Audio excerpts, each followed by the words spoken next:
Buenas, mi nombre es María Fernanda Delgado Solís. En este video explicaré los principales temas de la Unidad 6 de Derecho del Trabajo relacionados con los conflictos colectivos del trabajo. En esta exposición explicaré qué son los conflictos colectivos jurídicos y sus principales características. Posteriormente abordaré los conflictos colectivos en el sector público y algunos de sus mecanismos de solución. También explicaré las diferencias entre la huelga y el paro, sus aspectos generales y efectos que producen cuando son declarados legales. Finalmente, desarrollaré el tema de los servicios esenciales y realizaré una breve reseña del voto número 2019-20596 de la Sala Constitucional relacionado con la regulación del derecho de huelga.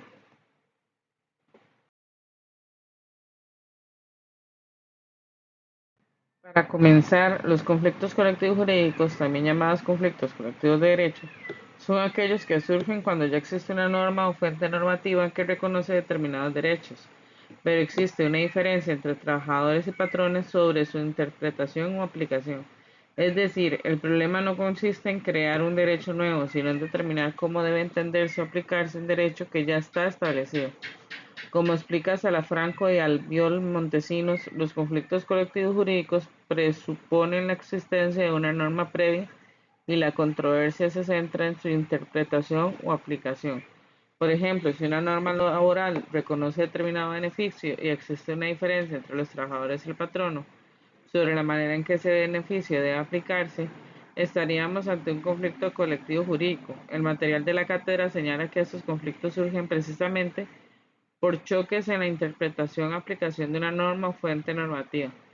Es importante diferenciar este tipo de conflictos de los conflictos colectivos de carácter económico-social. Por eso considero que esta diferencia es importante porque permite identificar cuál es la naturaleza del conflicto y cuál es el mecanismo que corresponde utilizar para resolverlo. En el sector público, los conflictos colectivos presentan algunas particularidades, porque además de los intereses de los trabajadores y de las instituciones públicas, debe tomarse en cuenta el interés general y la continuidad de determinados servicios que recibe la población. Por esta razón, el ordenamiento jurídico contempla diferentes mecanismos para procurar la solución de los conflictos colectivos. Entre ellos encontramos el arreglo directo, la conciliación, mediación y arbitraje, mientras éste proceda. Como señala la Cátedra de Derecho, estos mecanismos buscan facilitar una solución al conflicto mediante la participación de ambas partes, dependiendo del mecanismo utilizado con la intervención de terceros que pueda ayudar a aplicar las posiciones. Por lo tanto, considero que estos mecanismos son importantes porque permiten buscar soluciones al conflicto antes de llegar a medidas de presión que puedan afectar las relaciones laborales o los servicios que recibe la población. La huelga es una medida realizada por los trabajadores mediante la suspensión colectiva y temporal del trabajo.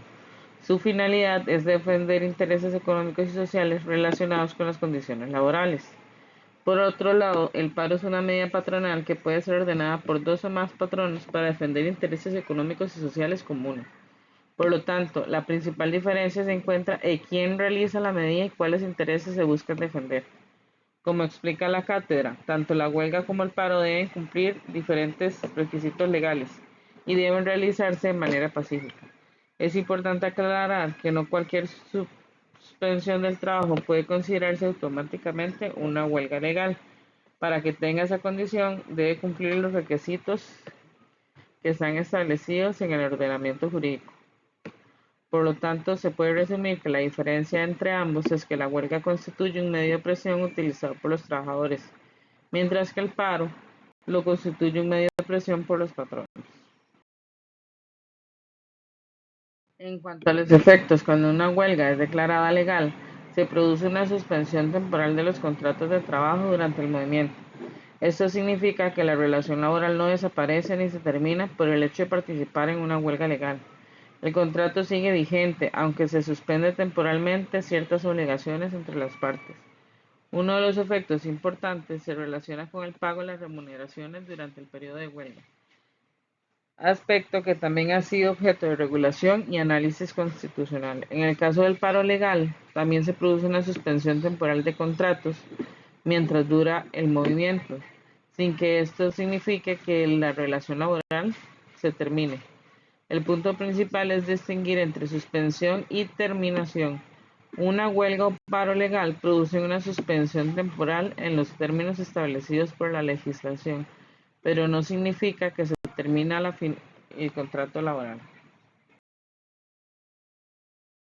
Consideran servicios esenciales aquellos servicios cuya suspensión, discontinuidad o paralización puede causar un daño significativo a derechos fundamentales, especialmente a la vida, a la salud o a la seguridad.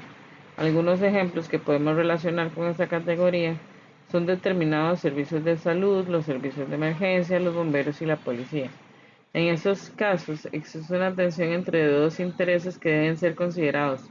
Por un lado está el derecho de huelga como mecanismo de defensa colectiva de los trabajadores. Por el otro está la protección de los derechos fundamentales de las personas que dependen de esos servicios.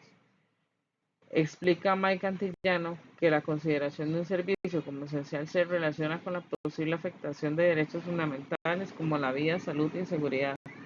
Es por eso que la legislación establece limitaciones especiales para el ejercicio de la huelga en determinados servicios esenciales. En este caso, hablaré sobre la sentencia voto número 2019-20596 de la Sala Constitucional de la Corte Suprema de Justicia. Esta resolución fue dictada el 25 de octubre del 2019 y corresponde al expediente número 19-016322-0007-CO.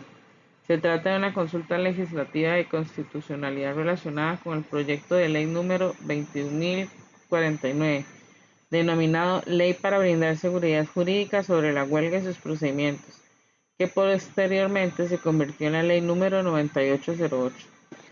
En este caso, la consulta fue planteada por diputados de la Asamblea Legislativa, quienes solicitaron a la Sala analizar la constitucionalidad de diferentes disposiciones del proyecto.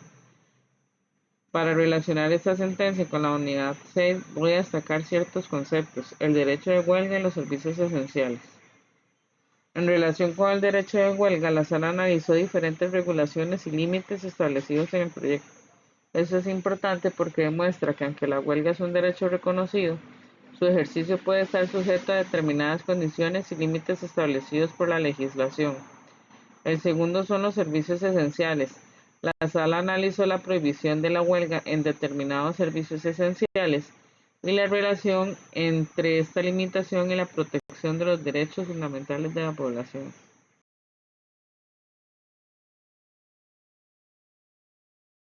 La resolución que dio la Sala Constitucional fue que analizó las diferentes disposiciones del proyecto y determinó cuáles resultaban compatibles con la Constitución y cuáles presentaban problemas constitucionales.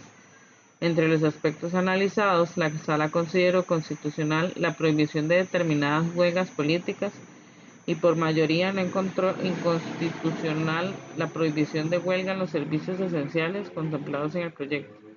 También analizó la regulación relacionada con el no pago de remuneraciones durante la huelga.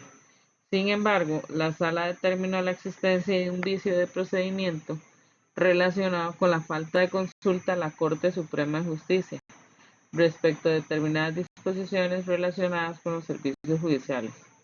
Por lo tanto, la resolución no consistió simplemente en aprobar o rechazar este proyecto, sino solo en analizar la constitucionalidad de sus diferentes disposiciones. En mi opinión, el derecho de huelga constituye una herramienta importante para que los trabajadores puedan defender sus intereses y sus condiciones laborales. Sin embargo, considero que este derecho no puede entenderse como un derecho absoluto, cuando su ejercicio puede afectar de manera grave derechos fundamentales de otras personas, especialmente la vida, la salud o la seguridad pública. Resulta necesario establecer límites. Desde mi perspectiva, lo importante es que estas limitaciones estén establecidas por la ley y sean razonables y proporcionales a la finalidad que buscan proteger. Por eso considero que el reto consiste en encontrar un equilibrio entre la protección de los derechos de los trabajadores y la protección de los derechos fundamentales de la población. Las fuentes consultadas fueron el Código de Trabajo, la Sala Constitucional, los archivos de la Cátedra. Muchas gracias.